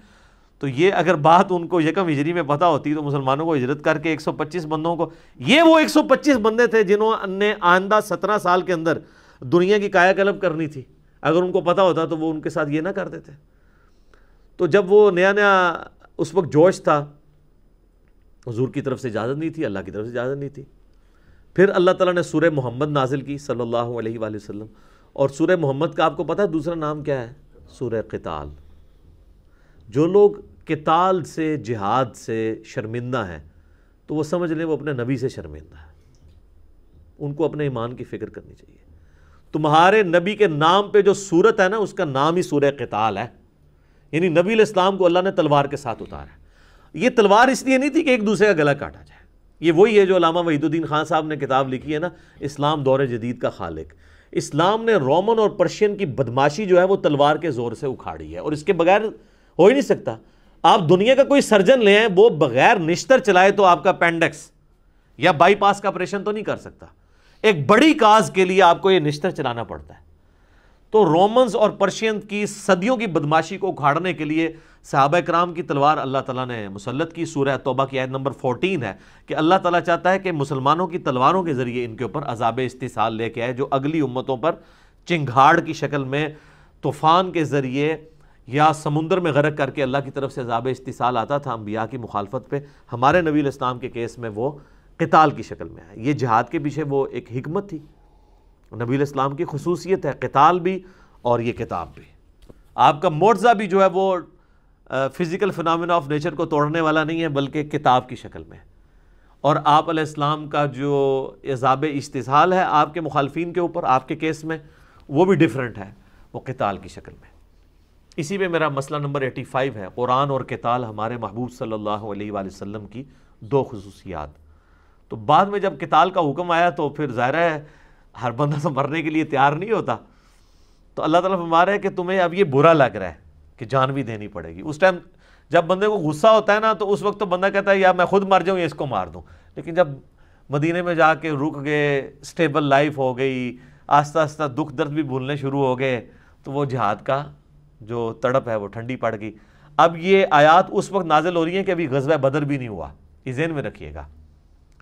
صحابہ کرام کو تو پتہ ہی نہیں تھا کہ ہم نے کون کون سی، وہ جو ڈاکٹر اقبال جواب شکوہ میں شکوہ کے اندر کہتے ہیں نا، ہم جو جیتے تھے تو جنگوں کی مصیبت کے لیے، یعنی مسلمان تو جنگوں کی مصیبت کے لیے جیتے رہے نا۔ آپ دیکھیں کوئی سکون کی زندگی تو بیچاروں کی نہیں رہی ہے۔ 2 ہجری کے اندر بدر لڑنی پڑی، 3 میں احد، اور 5 کے اندر خندق، اور 6 میں بھی جنگ ہوتے ہوتے بچی صلح حدیبیہ ہوگی، 7 میں غزوہ خیبر، 8 میں جو ہے وہ فتح مکہ، اور 8 ہی میں غزوہ حنین جس میں مسلمان 12,000 کے لشکر میں صرف 80 بندے حضور کے ساتھ رہ گئے تھے، بخاری مسلم میں آتا ہے۔ اتنے وہ تیر انداز تھے قبیلہ حوازن کے لوگ، اتنی مشکل اٹھانی پڑی۔ پھر 9 کے اندر تبوک کے لیے رومن امپائر کو کتنا جیش العسرہ تھا، بڑی تنگی والا جہاد تھا۔ پھر اس کے بعد قادسیہ اور یرموک، اور پھر رومنز کے ساتھ مسلسل جنگیں، تو وہ تو ہم جو جیتے تھے تو جنگوں کی مصیبت کے لیے۔ تو صحابہ نے تو ابھی سوچا بھی نہیں تھا کہ یہ قتال کی جو بات ہو رہی ہے، یہ تو اس کے پیچھے یہ وہ جسے کہتے ہیں نا ایک دم دکھائی جا رہی ہے جس کے پیچھے اتنا بڑا ہاتھی ہے کہ ابھی تو کتنی جنگوں آنے والی ہیں، تو تم تو کراہت کرتے ہو۔ وَعَسَىٰ أَن تَكْرَهُوا شَيْئًا وَهُوَ خَيْرٌ لَكُمْ، اور ہو سکتا ہے کہ جس چیز سے تم کراہت کر رہے ہو اس کے اندر تمہاری خیریت چھپی ہوئی ہو۔ وَعَسَىٰ أَن تُحِبُّوا شَيْئًا، اور عین ممکن ہے کہ جس چیز سے تم محبت کر رہے ہو وَهُوَ شَرٌّ لَكُمْ، اس کے اندر تمہارے لیے شر چھپا ہوا ہو۔ وَاللَّهُ يَعْلَمُ وَأَنْتُمْ لَا تَعْلَمُونَ، اللہ جانتا ہے اور تم نہیں جانتے۔ مستقبل اللہ فورسی کر رہا ہوتا ہے، اس کو تو نظر آ رہا ہوتا ہے۔ اس شر میں سے کیا خیر نکلنے والا ہے کسی کو نہیں پتا۔ تو اللہ تعالیٰ ہمارا یہ جو قتال ہے، اللہ نے تو تمہارے ذریعے ایک امت اٹھانی ہے، اور پھر تمہارے نام اعمال میں ہزاروں سال کے لاکھوں لوگوں کے مسلمانوں کی نیکیاں تمہارے نام اعمال میں ظاہر ہے۔ صحابہ کی قربانیوں سے سب کچھ ہوا ہے نا۔ آج بھی ہم جو نیکیاں کر رہے ہیں ان کے نام اعمال میں ثواب جا رہا ہے، جنہوں نے انیشلی محنت کی تھی۔ تو اس کے اندر وہ خیر چھپا ہوا ہے جو تمہیں نظر نہیں آ رہا۔ اور یہ ایک جنرل رول بھی ہے، دنیا میں بھی آپ کو جو شر پہنچتا ہے نا اس کے اندر خیر چھپا ہوا ہوتا ہے۔ اگر کوئی خیر بھی نہ ہو، ایک خیر تو ہے جو بخاری اور مسلم میں حدیث ہے کہ مسلمان کو کوئی دکھ، درد یا اندیشہ بھی پہنچے، حتیٰ کہ اس کے پاؤں میں کانٹا چبھ جائے، اس کے بدلے اللہ تعالیٰ اس کے گناہوں کو معاف کر دیتا ہے۔ اور ابو داؤد ترمذی کے اندر حدیث ہے کہ اللہ تبارک و تعالیٰ اپنے نیک بندے کو اس حال میں موت دیتا ہے کہ اسے دنیا میں تکلیف سے گزارتا ہے، اور اتنی تکلیف سے گزارتا ہے کہ حتیٰ کہ جب اس کی موت کا وقت قریب آتا ہے تو وہ بالکل صاف ستھرا ہوتا ہے، اللہ تعالیٰ اسے اٹھا لیتا ہے، آخرت کی ہمیشہ کی کامیابیاں اسے مل جاتی ہیں۔ تو یہ تکلیفیں دنیا میں آنی ہے، یہ تو اللہ تعالیٰ نے وَلَنَبْلُوَنَّكُمْ بِشَيْءٍ مِّنَ الْخَوْفِ وَالْجُوعِ وَنَقْصٍ مِّنَ الْأَمْوَالِ وَالْأَنفُسِ وَالثَّمَرَاتِ، یہ تو ضرور آزمانا ہے اللہ نے، یعنی یہ اپنا رول طے کر دیا، اور اس کے اندر پھر خیر بھی چھپی ہوئی ہوتی ہے۔ آپ اپنی زندگی میں دیکھ لیں کہ آپ کے ساتھ کئی ایک حادثات ہوئے ہوں گے اور اس کے ساتھ خیر جڑی ہوگی۔ اِنَّ مَعَ الْعُسْرِ يُسْرًا، ہر مشکل کے ساتھ آسانی جڑی ہوئی ہوتی ہے، کنزیکٹو ساتھ پیرلل میں بھی چل رہی ہوتی ہے، فوراً بعد بھی آ سکتی ہے۔ ربنا آتینا فی الدنیا حسنہ وفی الآخرۃ حسنۃ وقنا عذاب النار، یہی تو ہے دنیا اور آخرت میں بھلائی ہے۔ دنیا میں بھلائی یہی ہے کہ آپ کو اللہ تعالیٰ صبر دے دیتا ہے، اللہ پہ جو یقین ہے وہ آپ کو تکلیف جھیلنا آسان کر دیتا ہے۔ تو بعض اوقات انسان کے لیے کسی مصیبت کے اندر خیر چھپی ہوتی ہے لیکن اسے پتہ نہیں ہوتا، اور بعض اوقات کسی خیر کے اندر مصیبت ہوتی ہے، اسے پتہ نہیں ہوتا۔ تو مطلب یہ ہے کہ تمہارا ایٹیچیوڈ یہ ہو کہ واللہ یعلم وانتم لا تعلمون، اللہ جانتا ہے تم نہیں جانتے، لہٰذا اللہ کی رضا پہ راضی رہو۔ اور کیا کہو؟ انا للہ وانا الیہ راجعون۔ یار سب سے بڑی چیز اپنی جان ہے نا۔ جب بھی کوئی تکلیف پہنچے تو ہمیں کیا دعا سکھائے گی کہ تم کہو کہ ہماری جان بھی تو اللہ ہی کی طرف سے آئی تھی، ہم نے بھی مر کے اللہ کے پاس چلے جانا ہے، تو اگر کوئی تکلیف آئی ہے میرے پہ تو وہ لوٹ ہی جانی ہے۔ سب سے بڑی تکلیف تو یہ ہے نا کہ میرے پہ موت آنی ہے، تو وہ بھی آ ہی جانی ہے۔ تو اگر اس سے کوئی چھوٹی تکلیف آ گئی ہے تو تکلیف اللہ کی طرف سے آنی ہے، اللہ کی طرف چلی جانی ہے۔ اس میں ڈاکٹر ذاکر نائک نے ایک بڑی اچھی مثال دی تھی کہ آپ کا امریکہ کے اندر کوئی بزنس ہو اور آپ نے شام کی فلائٹ پکڑ کے نیو یارک پہنچنا ہو، لیکن ٹریفک سگنل میں پھنس کے آپ ایئرپورٹ جب پہنچے تو آپ کو یہ خبر ملے کہ یہ جو نیو یارک کے لیے فلائٹ تھی وہ اڑ گئی ہے اور آپ اس کو اب جوائن نہیں کر سکتے، اور کروڑوں کا آپ کی وہاں پہ کوئی میٹنگ تھی جس میں آپ نے کوئی کانٹریکٹ آپ کو ملنے والا تھا، وہ ختم ہو گیا، اب وہ کسی اور کمپنی کو ملے گا۔ تو آپ مایوسی کی حالت میں وہاں سے لوٹیں اس حال میں کہ یار میرا تو لاکھوں ڈالرز کا نقصان ہو گیا، اور راستے میں آپ کو واٹس ایپ میسیج کے ذریعے یا ریڈیو کی خبر کے ذریعے پتہ چلے کہ ابھی ابھی جو نیو یارک کے لیے فلائٹ اڑی تھی وہ کریش کر گئی ہے اور سارے مسافر مار گئے ہیں۔ تو وہی خبر جو چند منٹ پہلے آپ کے لیے دنیا کی سب سے بری خبر تھی، اب اگر آپ سے پوچھے تو آپ کہیں گے کہ دنیا کی سب سے اچھی خبر میں نے وہی سنی تھی کہ شکر ہے وہ فلائٹ اڑ گئی تھی، لیکن وہ بعد میں پتہ چلا کہ وہ سب سے بہتر خبر تھی۔ ظاہر ہے کہ کاروبار تو ایک دفعہ کوئی چھوٹا کوئی اور آ جائے گا، لیکن جب زندگی نہیں رہے گی تو کام ہی ختم۔ تو اس طرح کے معاملات کئی بار آپ کی زندگی میں، میری تو اپنی زندگی عبارت ہے اس طرح کی کئی چیزوں میں کہ میں نے وقتی طور پہ ان میں شر دیکھا ہے اور بعد میں اس کے اندر خیر چھپا ہوتا ہے۔ یہ ایف آئی آر والا جو ہمارا ایشو آیا تھا، اس کے بعد میرے کزن نے مجھے فون کیا، مجھے کہنے لگا علی بھائی آپ کو تو بہت پہلے اپنی گرفتاری کروا دینی چاہیے تھی۔ تو ظاہر ہے کہ وہ ایک دعوت جو انٹرنیشنل لیول کے اوپر تو تھی، لیکن پھر مین سٹریم میڈیا کے اندر بھی وہ چیزیں دنیا کی بڑی اخباروں میں چینلز میں چلنی شروع ہو گئی چیزیں، اور اس سے بڑھ کے اس کے بعد آپ دیکھیں ویکیپیڈیا نے پورا پیج بنا دیا انجینئر محمد علی مرزا کے نام کے اوپر۔ حالانکہ یہ آپ اگر خود بنوانا چاہیں تو اس طرح نہیں بنتا، ان کا اپنا ایک کرائٹیریا انہوں نے خود بنایا، پورا اس میں تعارف لکھ دیا۔ تو کئی ایک چیزیں جو شر کے ساتھ جڑی ہوئی ہوتی ہیں خیر کی فارم میں نے بتایا نا، یہ ہماری اکیڈمی، یہ بھی ایک شر میں سے خیر نکلا۔ میں ایک اہل حدیث کی مسجد میں درس دیتا تھا، عثمان بھائی، عدنان بھائی کئی بار میرے پاس 2-3 بار آئے کہ جی وہ اکیڈمی میں اوپر جگہ، عدنان بھائی نے کہا خالی ہے آپ آ جائیں، تو میں انکار کرتا تھا۔ میرے دماغ میں نہیں تھا کہ یہ ہم نے یہ اسٹوڈیو ریکارڈنگز اور یہ سلسلہ، ہم تو یہ سمجھتے تھے ہم نے اپنے شہر میں قریبی لوگوں میں کام کرنا ہے، یہ تو پتہ ہی نہیں تھا کہ اللہ تعالیٰ نے اس دعوت کو چند سالوں میں کہاں سے کہاں پہنچانا ہے۔ تو میں ان کو انکار ہی کرتا تھا۔ پہلے عثمان بھائی مجھے کہتے رہے، ایک دن عدنان بھائی بھی آئے، اب بائی چانس کیا ہوا کہ وہاں پہ کوئی شرارت ہوئی تو ہمارا درس مسجد سے بند ہو گیا۔ وہ بند کیا ہوا، وہ شر تھا جس میں سے اتنا بڑا خیر نکلنا تھا۔ آپ سوچیں کہ اگر وہ درس بند نہ ہوتا تو میری دعوت وہی 40-50 بند، تو وہاں تو ویڈیو ریکارڈنگ بھی کوئی نہیں ہوتی تھی، ایفرٹ بھی وہی ہم پٹ کر رہے ہوتے تھے۔ تو اس شر میں سے خیر نکلا، تو پھر میں نے کہا ٹھیک ہے جی چلیں ہم یہاں پہ دعوت کا کام شروع کرتے ہیں۔ مستقبل میں آپ کو جا کے پتہ چلتا ہے کہ اچھا یہ اگر ایکٹیویٹی اس وقت نہ ہوئی ہوتی نا تو یہ کبھی بھی نہیں ہونا تھا، جبکہ اللہ تعالیٰ جب یہ کر رہا ہوتا ہے نا تو وہ اس کے لیے پریپیئر کروا رہا ہوتا ہے۔ غزوہ احد کے اندر جو کچھ ہوا ہے، واللہ اگر یہ نہ ہوتا تو صحابہ کرام کبھی قادسیہ اور یرموک جیت نہیں سکتے تھے۔ اس شر میں سے یہ خیر نکلا ہے۔ حالانکہ اگر آپ دیکھیں تو اس میں نبی علیہ السلام کے ساتھ جو وحی کے ذریعے وعدہ کیا تھا وہ وعدہ سٹیک پہ لگا ہوا تھا۔ حضور علیہ السلام نے پہلے ہی کہہ دیا تھا کہ اللہ نے مجھ سے وعدہ کیا ہے کہ 5000 فرشتوں کے ذریعے تمہاری مدد کی جائے گی اور یہ جنگ تم جیتو گے، اور جنگ ہار گئے آپ۔ تو اللہ تعالیٰ نے پھر 60 آیات میں غزوہ احد کے اوپر کمنٹری کی ہے۔ ظاہر ہے لوگوں کے دل میں خیال آ رہا تھا کہ بے حضور تو ہمیں کہہ رہے ہیں جنگ جیتنی ہے، تو ہم تو بری طرح ہار گئے ہیں، مدینے کا کوئی گھر نہیں ہے جس کے اندر کوئی لاش نہ ہو، حتیٰ کہ منافقین باتیں کر رہے ہیں کہ جی ہم نے تو پہلے ہی منع کیا تھا یہ لوگ نہ جاتے نہ مارے جاتے، تو ہم تو پہلے کہہ رہے تھے کہ یہ جنگ تم لوگ ہارو گے۔ خود نبی علیہ السلام کی شہادت کی خبر مشہور ہو گئی، آپ کے 4 دانت شہید ہو گئے اور آپ بے ہوش ہو گئے۔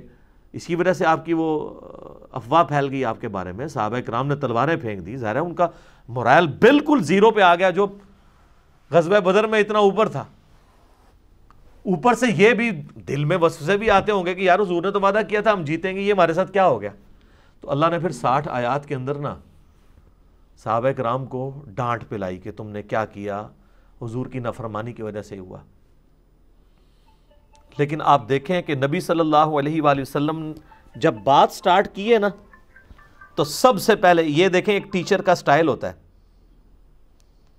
سب سے پہلے آپ صلی اللہ علیہ وآلہ وسلم کے بارے میں آیات نازل ہوئی، لیس لک من الامر شیء، اے نبی آپ کو کوئی اختیار نہیں کسی کا۔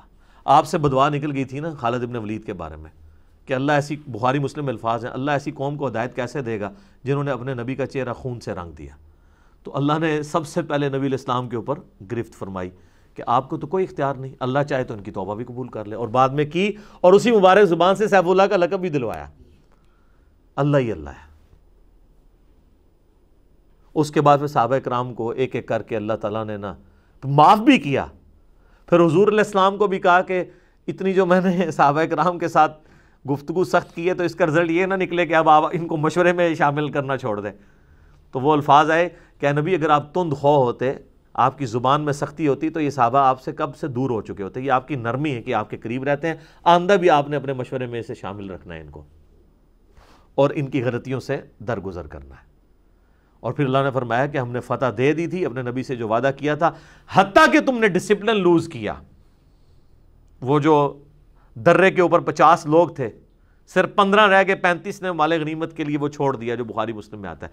اللہ فرماتا ہے ہم نے فتح دے دی تھی اور تم کافروں کو قتل کر رہے تھے، وہ پلٹ کے بھاگ رہے تھے اور تم مال غنیمت اکٹھا کرنے کے لیے آئے، پیچھے سے خالد بن ولید نے حملہ کیا اور وہ فتح شکست میں بدل گئی۔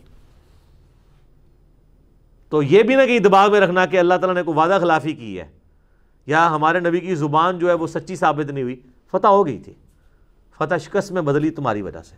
اور اس پہ میں بڑا تلخ جملہ بولتا ہوں، اگر اللہ کے نبی دنیا میں موجود ہوں اور اللہ کے نبی کے ماننے والے اللہ کے نبی صلی اللہ علیہ وآلہ وسلم کی نافرمانی کر دیں تو اللہ تعالیٰ اس چیز کی پرواہ بھی نہیں کرتا کہ نبی ان میں موجود ہے، فتح کو شکست میں بدلوا دیتا ہے، حتیٰ کہ وہ اس نبی کو بھی اس کی پلنٹی اس اعتبار سے بھگتنی پڑتی ہے اپنے ماننے والوں کی کہ ان کے بھی دانت شہید ہو جاتے ہیں۔ حضور کا کیا قصور تھا کہ ان کے دانت شہید ہوتے؟ آپ نے تو بخاری کے الفاظ ہیں، آپ نے ان درے والوں کو کہا تھا تم دیکھو نا کہ چیل کوے ہماری لاشیں اٹھا رہے ہیں، تب بھی تم نے درہ نہیں چھوڑنا۔ یار اس سے زیادہ کوئی کسی شخص کو کیا سمجھا سکتا ہے کہ حضور کہہ رہے ہیں کہ ہماری لاشوں کو اگر چیل کوے بھی اٹھا رہے ہوں تب بھی تم نے درہ نہیں چھوڑنا۔ یہ آخری درجہ تھا نا، پھر بھی چھوڑ دیا۔ حضور کی موجودگی میں اگر لوگ نافرمانی کریں تو حضور کی دعاؤں کا حصہ، آپ کے وجود کی برکت کا حصہ امتیوں کو نہیں ملتا کیونکہ نافرمانی کی۔ تو سر آج تو رسول اللہ ہمیں موجود بھی نہیں ہے، آج اگر امت نافرمانی کرے تو کس زوم میں بیٹھی ہوئی ہے کہ کچھ بھی ہیں تیرے محبوب کی امت سے ہیں تو اللہ تعالیٰ جو ہے وہ لحاظ کرے گا؟ اللہ کے اپنے رولز ہیں، وہ اپنے رولز کے مطابق چلتا ہے کیونکہ اللہ کا کوئی رشتہ دار نہیں ہے، کسی نبی کی بھی اللہ کے ساتھ کوئی رشتہ داری نہیں ہے۔ حضرت یونس علیہ السلام سے مسئلہ مس ہینڈل ہوا تھا نا، تو سب سے زیادہ اگر کوئی قریبی ہو سکتا ہے تو پیغمبر ہو سکتا ہے نا۔ تو اللہ تعالیٰ نے فرمایا قرآن میں کہ وہ جب وہاں سے نکلا اس نے گمان کیا کہ ہم اس کے اوپر گرفت نہیں کریں گے۔ تورات کے اندر آتا ہے 3 دن اور 3 رات مچھلی کے پیٹ میں رہنا پڑا۔ قرآن میں تو صرف اس واقعے کا ذکر ہے نا کہ مچھلی کے پیٹ میں رہے اور وہاں پہ ہمیں پکارا لا الہ الا انت سبحانک انی کنت من الظالمین، لیکن تورات میں وہ ڈیوریشن بھی آئی ہے 3 دن اور 3 رات۔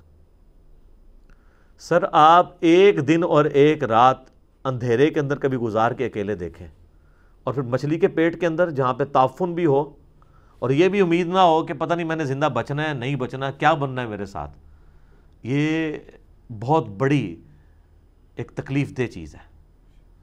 تو اللہ تعالیٰ کا کوئی رشتہ دار نہیں ہے، اللہ تعالیٰ اپنے معاملات کے اندر بالکل کلیئر ہے۔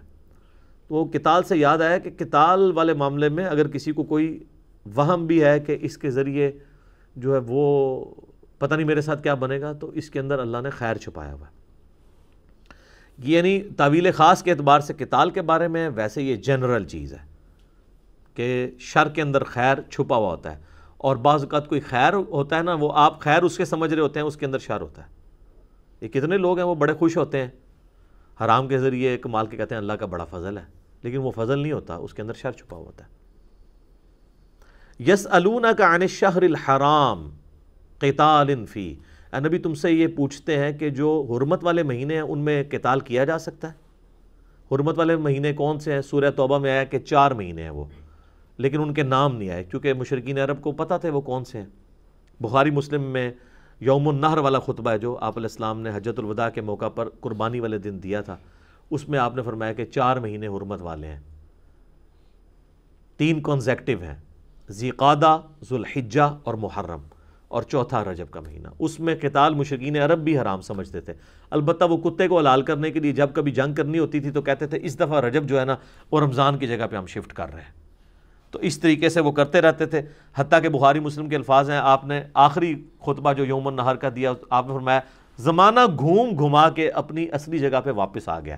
اتنی دفعہ الٹریشن پرفارم ہوئی ہیں کہ آج جو میں کھڑا ہوں نا 10 ہجری میں یوم النحر کے دن، اب وہ مہینے اپنی اصلی جگہ پہ واپس آ چکے ہیں، اب کوئی ان کو نہیں بدلے گا۔ 4 مہینے حرمت والے ہیں، حتیٰ کہ آپ کو پتہ جنگ صفین روک لی گئی تھی کیونکہ بیچ میں حرمت والا مہینہ آ گیا تھا، تو جنگ نہیں ہوئی تھی، تو جنگ کرنا منع ہے۔ یہی میں نے مشورہ دیا تھا ہماری ایجنسیز کو، گورنمنٹ کے لوگوں کو، کہ یہ آپ لوگ جو رد الفساد اور ضرب عضب کرتے ہیں نا، تو مہربانی کیا کریں حرمت والے مہینوں میں اس کو روک دیا کریں۔ ہاں ایک ایکسیپشن ہو سکتی ہے کہ اس دوران اگر وہاں سے حملے ہو رہے ہوں، وہ تو اب اسی آیت میں آگے آ جائے گا کہ حرم کی زمین میں بھی جہاں پہ عام حالت میں بھی جنگ کرنا منع ہے، اگر حرمت والے ڈبل آپ سمجھے فیکٹر لگایا کہ حرمت والا مہینہ بھی ہے اور حرم کی سرزمین ہے اور کافر آپ پہ ٹوٹ پڑتے ہیں تو آپ قتال کر سکتے ہیں، وہ ایک علیحدہ چیز ہے۔ لیکن جہاں پہ آپ کے پاس اختیار ہے کہ آپ نے کوئی دہشت گردوں کے خلاف کوئی مہم لانچ کرنی ہے، تو کم از کم ہمارے حکمرانوں کا کام ہے یہ دیکھ لیں کہ اگر بیچ میں کوئی حرمت والا مہینہ آ رہا ہے تو اس کو سکپ کریں، اللہ کی غیبی مدد آپ کے ساتھ شامل ہو جائے گی کہ آپ شریعت اس میں بھی تو آپ نے دیکھنا ہے نا۔ لیکن اب یہ باتیں، یہ وہ آیات ہیں جو صرف نظر ہیں، میرا خیال ہے کبھی یہ میرے علم میں تو نہیں ہے کہ کبھی کور کمانڈر کانفرنس ہوئی ہو اور اس میں لوگ ڈسکس کر رہے ہوں تو کہیں حرمت والا مہینہ بھی ڈسکس ہو رہا ہو۔ کاش اگر ہو تو اعلامیے میں جاری ہو کہ ہم یہ کرنے جا رہے ہیں، کچھ جہاں پہ آپ 3 4 مہینے جو ہے وہ لوگوں کو بھیجتے ہیں، سیاسی لیڈرز جا کے مذاکرات کرتے ہیں دہشت گردوں کے ساتھ، تو وہاں پہ اگر 1 مہینہ حرمت والا بھی آپ کو نکالنا پڑ جاتا ہے اللہ کو خوش کرنے کے لیے کہ چلو یار جہاں پہ 4 مہینے مذاکرات کے لیے ہم نے ڈیلے کیا ہے اپنے کسی مشن کو، تو 1 مہینہ اور کر دیں، اللہ کی تائید شامل ہو جائے گی، کیونکہ یہ بھی اسی طریقے سے فرائض ہیں دین کے جس طرح باقی ہیں۔ تو اب جواب بڑا پیارا ہے کہ یہ جب پوچھتے ہیں نا قتال کر سکتے ہیں حرمت والے مہینے میں، قل قتال فیہ کبیر، اے نبی ان سے فرما دو کہ حرمت کے مہینے میں قتال اور جہاد کرنا یہ بہت بڑا گناہ ہے اللہ کے نزدیک، لیکن ساتھ بیلنس کیا ہے وَصَدٌّ عَن سَبِيلِ اللَّهِ، اور اللہ کے راستے سے روک دینا جو کافروں نے کیا، مشرکین عرب نے صحابہ کرام کے ساتھ، اللہ فرما رہا ہے ان کے جو جرم ہے نا وہ اس سے بڑے جرم ہیں۔ وہ کہ یہ کہ کافر جو ہیں وہ مسلمانوں کے ساتھ شرارت کریں اور مسلمان کہیں گے حرمت والا مہینہ ہم چپ کر کے بیٹھے رہیں، اور پھر وہ مسلمانوں کو میڑا مارن کے تسی لڑنا نہیں ہے کیونکہ تسی تو مندے ہو کہ حرمت والا مہینہ ہے، تو اللہ نے فرمایا میں پہلے ہی ان کے کان سے یہ بات نکال دوں کہ جو تم جرم کر رہے ہو نا مشرکین عرب، وہ اس سے بڑا جرم ہے۔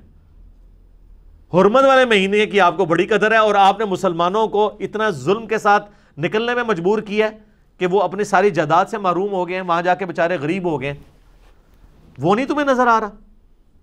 جو جامعہ ترمذی میں موقوفاً روایت ہے کہ اے کعبہ تیری خوشبو بڑی اچھی ہے، لیکن اللہ کے نزدیک ایک مومن کی دل کی حرمت کعبے کی حرمت سے بڑھ گیا۔ جامعہ ترمذی میں حدیث ہے کہ پوری دنیا کو کوئی تباہ و برباد کر دے، اللہ کے نزدیک اس سے بڑا گناہ کسی مومن کا قتل ہے۔ تو وہ ریشو پروپورشن دیکھنا ہے۔ تم کہہ رہے ہو جی قتال قتال، اصل چیز یہ ہے کہ تم وَصَدٌّ عَن سَبِيلِ اللَّهِ وَكُفْرٌ بِهِ وَالْمَسْجِدِ الْحَرَامِ، اللہ کی راہ سے روکنا، اللہ کے ساتھ کفر کرنا اور مسجد حرام میں آنے سے مسلمانوں کو روک دینا، وَإِخْرَاجُ أَهْلِهِ، اور مکے کے رہنے والے شہری مسلمانوں کو مِنْهُ أَكْبَرُ عِنْدَ اللَّهِ، ان کو مکے سے نکلنے پر مجبور کر دینا، ہجرت کے اوپر کہ بچارے مدینہ شریف جا کے پناہ لیں، یہ اللہ کے نزدیک بڑا گناہ ہے حرمت کے مہینوں میں قتال کرنے سے۔ وَالْفِتْنَةُ أَكْبَرُ مِنَ الْقَتْلِ، اور فتنے کو برپا کرنا یہ قتل کرنے سے بھی بڑا جرم ہے۔ یعنی مشرکین عرب کو کہا جا رہا ہے کہ تم جو کچھ کر رہے ہو یہ تو فتنہ کھڑا کر رہے ہو، اور جنگ کرنا جو ہے، یہ فتنہ جو کرنا ہے وہ جنگ سے بھی بڑا جرم ہے۔ ظاہر فتنے کی وجہ سے ہی جنگیں ہو رہی ہوتی ہیں۔ وَلَا يَزَالُونَ يُقَاتِلُونَكُمْ، اور اے مسلمانوں یہ تمہارے ساتھ ہمیشہ لڑتے رہیں گے، حَتَّى يَرُدُّوكُمْ عَنْ دِينِكُمْ إِنِ اسْتَطَاعُوا، یہاں تک کہ ان کا بس چلے نا تو تمہیں تمہارے دین سے واپس اسی مشرکانہ عقائد کے اوپر لے آئیں۔ جب تک تم دوبارہ مشرک نہیں ہو جاتے، بت پرستی شروع نہیں کرتے، یہ تمہارے رشتہ دار سو کالڈ مشرکین عرب تم سے راضی نہیں ہوں گے۔ اسی طرح کی آیات یہود و نصارہ کے بارے میں آئی ہیں سورۃ المائدہ میں، کہ جب تک تم یہود و نصارہ کی ملت پہ نہیں آ جاتے، سورۃ البقرہ میں بھی گزری ہیں، سورہ آل عمران میں بھی، تم سے راضی نہیں ہوں گے۔ اب اللہ کی طرف سے یونیورسل ٹروتھ آ رہا ہے، وَمَن يَرْتَدِدْ مِنْكُمْ عَنْ دِينِهِ، یاد رکھنا تم میں سے کوئی ایک بھی جو بھی اپنے دین سے پھر جائے گا، فَيَمُتْ، اور اسی کفر کی حالت میں اسے موت آئے گی، وَهُوَ كَافِرٌ، کہ وہ کافر مرا، تو پھر اللہ تعالیٰ نے یہ لحاظ نہیں کرنا کہ اتنا عرصہ وہ صحابی رہا ہے یا اتنے اس نے نیکی کے کام کیے۔ اگر وہ مرتد ہو گیا، فَأُولَئِكَ حَبِطَتْ أَعْمَالُهُمْ فِي الدُّنْيَا وَالْآخِرَةِ، اس کے سارے نیک اعمال برباد کر دیے جائیں گے، دنیا اور آخرت میں اللہ تعالیٰ اس کو کوئی جزا اس کی نہیں دے گا۔ وَأُولَئِكَ أَصْحَابُ النَّارِ، اور ایسے لوگ ہوں گے دوزخ والے، آگ والے، ہم فیہا خالدون، وہ رہیں گے ہمیشہ ہمیش اس کے اندر۔ اللہم اجرنا من النار، آمین۔ اور سر یہ ہوا ہے، یہ آپ نہ سمجھیے گا، بخاری مسلم میں موجود ہے، حضور کا ایک کاتب وحی تھا جس نے سورہ آل عمران پوری حضور سے سیکھی تھی، وہ مرتد ہو گیا تھا، عیسائی ہو کے مرا۔ ظاہر ہے اب وہ اتنا حضور کا کلوز تھا کہ آپ کا صحابی بھی تھا، ایمان بھی لایا، آل عمران آپ سے پڑھی، آپ کا اتنا وہ قریبی ہو گیا کہ آپ اس سے، عام آدمی سے تو آپ نہیں لکھوایا کرتے تھے، اس طریقے سے کتابت کرواتے تھے، لیکن اس کا کاتب وحی ہونے نے اس کو کوئی نفع نہیں دیا۔ جب اس نے برے عمل کیے، اللہ کا کوئی رشتہ دار نہیں۔ اور بخاری مسلم میں یہ حدیث جو ہے نا حضور کے معجزات کے چیپٹر میں، کیونکہ آگے الفاظ ہیں، اب جب یہ اور وہ یہ کہتا تھا کہ محمد کو تو کچھ نہیں آتا جو میں لکھ دیتا ہوں، ظاہر آپ تو امی تھے، استغفر اللہ، اب جو نبی کی نبوت کو چیلنج کر رہا ہو تو اللہ تعالیٰ جو ہے اس کے اوپر درگزر کا معاملہ کرے گا۔ بخاری مسلم کے الفاظ ہیں، اسے قبر میں دفناتے تھے، قبر اس کو باہر پھینک دیتی تھی، اور پھر مشہور ہو گیا کہ یہ نبی اپنے صحابہ کے ذریعے اس کی لاش کی نا اس طریقے سے اس کے ساتھ معاملہ کرتا ہے، تو انہوں نے اوپن مجمع کے اندر اس کو قبر میں دفنایا، زمین نے باہر پھینک دیا، کیونکہ بخاری مسلم کے الفاظ ہیں، آپ نے فرمایا جب وہ مرتد ہوا نا، فرمایا زمین اسے قبول نہیں کرے گی۔ ہائے ہائے ہائے ہائے، رحمت للعالمین، آپ اس لیول کے اوپر نہیں اترتے تھے، لیکن آپ کو پتا تھا کہ مسئلہ اب سٹیک پہ لگ رہی ہے، میری نبوت سٹیک پہ لگ رہی ہے، اللہ کی وحی، تو اللہ نے وحی کے ذریعے بتا دیا کہ اے نبی یہ بتا دو کہ تمہارا معجزہ ہے کہ جو بندہ یہ کہہ رہا ہے نا کہ یہ نبی جو ہے وہ اس کو کچھ نہیں آتا اور میں جو کچھ لکھ دیتا ہوں یہ وحی ہے، تو اب تو ظاہر ہے کہ جو مسلمان بیچارے اس وقت تھے ان کے دلوں میں بھی تو وسوسے آنے تھے نا، کیونکہ اللہ نے تو سامنے نہیں آنا تھا، حضور کی زبان پہ پورا دین چل رہا تھا نا، تو آپ نے اسی وقت کہہ دیا کہ زمین اسے قبول نہیں کرے گی، مرنے دو اسے۔ اور وہ شکر ہے کہ اسی وقت مر بھی گیا بعد میں، ورنہ وہ حضور کے بعد مرتا اور پھر بعد میں معجزہ ظاہر ہوتا، اس وقت تک تو ساروں کے دل اٹکے رہتے نا۔ حضور کی زندگی میں اسی وقت مرا، وہ کچھ عرصے بعد ہی دفناتے تھے، لاش زمین باہر پھینک دیتی تھی۔ پھر جب لوگوں کو یقین ہو گیا کہ یہ معجزانہ کام ہو رہا ہے اس کے ساتھ، پھر اس کی لاش باہر ہی پڑی رہی، اسی طریقے سے تعفن کا شکار ہوئی۔ تو یہ ہے معاملہ، اعمال برباد کر دیے جائیں گے۔ اب سائملٹینیس کنٹراسٹ آ رہا ہے، ان الذین آمنوا والذین ہاجروا، اس کے برعکس جو صحابہ اور اہل بیت ہیں جو ایمان لے کر آئے اور انہوں نے ہجرت کی، وجاہدوا فی سبیل اللہ، اور اللہ کی راہ میں جہاد کیا۔ جہاد کہتے ہیں کوشش کو، یہ کوشش ہی تھی نا، اپنے جان مال کی قربانی کر کے وہاں سے ساری جائیداد چھوڑ کے بھی بچوں کو لے کے آ جانا یہاں پہ، اور اس کا اعلیٰ ترین درجہ قتال ہے۔ اولئک یرجون رحمت اللہ، کیا پیارے الفاظ ہیں، اللہ تعالیٰ ہمارا یہ وہ لوگ ہیں جو اصل میں اللہ کی امید، اللہ کی رحمت کی امید رکھنے والے لوگ ہیں۔ یعنی اللہ کی رحمت کی امید رکھنے والے وہ نہیں ہیں جو نماز بھی نہیں پڑھتے اور کہتے ہیں اللہ تعالیٰ بڑا غفور رحیم ہے۔ یہ رحمت کی ڈیفینیشن ہے، یہ انڈیا پاکستان بنگلہ دیش کے لیے بڑی سخت آیت ہے۔ کیا الفاظ ہیں، اولئک یرجون رحمت اللہ، یہ وہ لوگ ہیں جن کو رحمت کی کوئی امید ہے۔ اچھا رحمت کی امید ہمارے تو انڈیا پاکستان بنگلہ دیش میں رحمت کی امید اس کو ہوتی ہے جو کچھ نہیں کرتا، وہ کہتا ہے میں بڑا گناہ گار ہوں، اللہ اپنی رحمت سے معاف کر دے گا۔ اور اللہ کیا کہہ رہا ہے کہ رحمت کی امید کن لوگوں کو ہے؟ کن لوگوں کو ہے جو اتنی تکلیفیں اٹھاتے ہیں، کیا کرتے ہیں، ایمان لاتے ہیں، اللہ کی راہ میں ان کو ہجرت کرنی پڑتی ہے اور پھر اللہ کی راہ میں جہاد بھی کرنا پڑتا ہے۔ ایسے لوگ ہیں جن کو یہ امید ہے کہ ہمیں اللہ کی رحمت ملے گی۔ تو اللہ کی جو ڈیفینیشن جو کتابی خدا ہے نا، اسی لیے تو ہم کہتے ہیں مرنے سے پہلے اے مسلمان کر لے اس پہ غور، کتابوں کا خدا اور ہے، بابوں کا خدا اور۔ یہ کتابوں کا خدا یہ کہہ رہا ہے کہ میری رحمت کی امید اصل میں ان لوگوں کو ہے جو لوگ ایمان لے کر آتے ہیں، پھر ایمان کے راستے میں وہ ہجرت کرتے ہیں، یعنی تکلیفیں اٹھاتے ہیں، اور سب سے بڑی تکلیف جہاد، ان کو جان مال عزت آبرو سب کی قربانی دینی پڑتی ہے۔ اصل میں وہ لوگ ہیں جن کو یہ امید ہے کہ ہمیں رب کی رحمت ملنی ہے۔ ظاہر ہے جس کو یہ امید ہو کہ مجھے رزلٹ ملنا ہے وہی محنت کرتا ہے نا۔ تو یہ جو خالی کھلی محنت کرنے والے لوگ ہیں،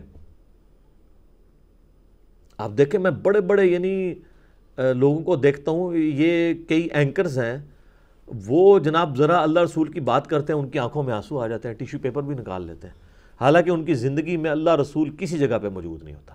اور سر یہ جو آنسو ہے نا، یہ تو آپ کوئی بھی آپ دانش کی موت دیکھ لیں تو آپ کے آنسو نہیں رکتے ہیں۔ میرا اس پہ بھی کلپ آیا ہوا ہے۔ آنسو نکلنا اس چیز کی دلیل تو نہیں ہے کہ آپ کے دل میں اللہ رسول کی محبت آ گئی ہے۔ ان آنسوؤں کو کیا کرنا ہے جب تک آپ اس کو ایگزیکیوٹ نہیں کرتے، کہ جب آپ کو فیصلہ کرنا پڑے کہ میں نے اللہ کی بات ماننی ہے یا اس معاشرے کی بات ماننی، پھر پتہ چلے گا۔ کہنے کو تو یہ بڑی آسان چیز ہے۔ تو اللہ تعالیٰ مارا ہے کہ ایسے لوگ اللہ کی رحمت کی امید لگائے ہوئے ہیں، واللہ غفور رحیم، اور اللہ تعالیٰ بخشنے والا مہربان ہے۔ یعنی ایسے لوگ ہیں جن کو اللہ تعالیٰ بخشے گا اور وہ اللہ کی رحمت کے مستحق ہوں گے۔ میرے ایک یوٹیوب پہ کلپ بھی ہے، اللہ کی رحمت سے دھوکہ، اس میں بھی میں نے یہ چیز بتائی تھی کہ آپ کو یہ جو زبانی کلامی جو رحمت کی آیات بتائی گئی ہیں نا، اور خالی کھلی توبہ، اللہ کے نزدیک یہ توبہ ہی نہیں ہے۔ یہ آپ اپنا بلو والا قرآن نکالیں نا، اس کے پیج نمبر 282 پہ پہلی آیت ہی یہ ہے، اور یہ سورۃ النحل کی آیت نمبر 119 ہے۔ اسی صفحے پہ سورۃ النحل اور پارہ نمبر 14 دونوں ختم ہوتے ہیں۔ یہ اللہ تعالیٰ نے اپنا یونیورسل ٹروتھ بتا دیا ہے کہ اللہ تعالیٰ معاف کسے کرتا ہے۔ اللہ کے نزدیک رحمت کی امیدوار اور معافی کے امیدوار لوگ کون ہیں؟ ثم ان ربک للذین عملوا السوء بجہالۃ، اس کے بعد تمہارا رب ان لوگوں کے حق میں جو کہ جہالت کے اندر بھول چک میں برے اعمال کر لیتے ہیں، ثم تابوا، اس کے بعد وہ توبہ کر لیتے ہیں، من بعد ذلک، اس کے فوراً بعد، واصلحوا، اور پھر صرف توبہ نہیں کرتے بلکہ اپنی اصلاح بھی کر لیتے ہیں۔ ان ربک من بعدھا، بے شک تیرا رب یہ سب کچھ کرنے کے بعد لغفور الرحیم، ضرور بخشنے والا مہربان ہے۔ اللہ تعالیٰ ہمارا میں غفور الرحیم اس شخص کے حق میں ہوں جو بھول چک کے گناہ کر بیٹھے، اس کے فوراً بعد توبہ کر لے اور اپنی اصلاح بھی کر لے۔ یہاں لوگ کہتے ہیں توبہ کر لیے پھر کرنے کے لیے توبہ کی ہے، اصلاح کوئی نہیں کرتے۔ توبۃ نصوحا، آگے کو نصیحت والی توبہ نہیں۔ یہ ہے وہ توبہ جو اللہ تعالیٰ ڈیمانڈ کرتا ہے، یہ ہے کتابی توبہ، اور ایک ہے بابی توبہ کہ کام چک کے رکھو، خیر ہے اللہ نے معاف کر دینا ہے۔ وہ اللہ نے ساڑی نمازاں نہیں چاہیے دیا، اللہ نے کب کہا کہ مجھے تمہاری نمازیں چاہیے؟ اللہ کہتا ہے تمہیں تمہارے لیے نمازیں چاہیے، میرے لیے نہیں، اپنے لیے تمہیں چاہیے۔ صحیح مسلم کی حدیث 246، بندے کے کفر اور ایمان، شرک اور اسلام کے درمیان فرق ہی نماز ہے۔ نماز پڑھنے والا اللہ کے حضور مسلمان ہے، نماز نہ پڑھنے والا اللہ کے حضور عملاً کافر ہے، اور پاکستان کے شناختی کارڈ میں وہ مسلمان ہے۔ لیکن آخرت میں پاکستان کا شناختی کارڈ نہیں چلنا، بلکہ نبی صلی اللہ علیہ وآلہ وسلم کی تعلیمات کی مہر جس کے اوپر ہوگی، اور آپ علیہ السلام کی طرف سے جو احکامات کی پیروی کرنے والا ہوگا، اس کے لیے ہی اس کا ایمان قابل قبول ہونا ہے۔ باقی آپ خالی کھلی جو مرضی کرتے رہیں۔ اللہ تعالیٰ سے دعا ہے جو حق بات میں نے کہی اللہ تعالیٰ ہمارے دلوں میں راسخ فرمائے، اگر جذبات میں میرے منہ سے کوئی غلط بات نکل گئی اللہ تعالیٰ ہمارے دلوں سے ہی اسے معاف کر دیں، ہمیں معاف بھی کر دیں، ہمیں کتاب و سنت کی تعلیمات پر عمل کر کے دوسرے بھائیوں تک پہنچانے کی توفیق عطا فرمائے۔ سبحانک اللہم و بحمدک، اشہد ان لا الہ الا انت، استغفرک و اتوب الیک، وما علینا الا البلاغ المبین۔ جزاکم اللہ خیرا۔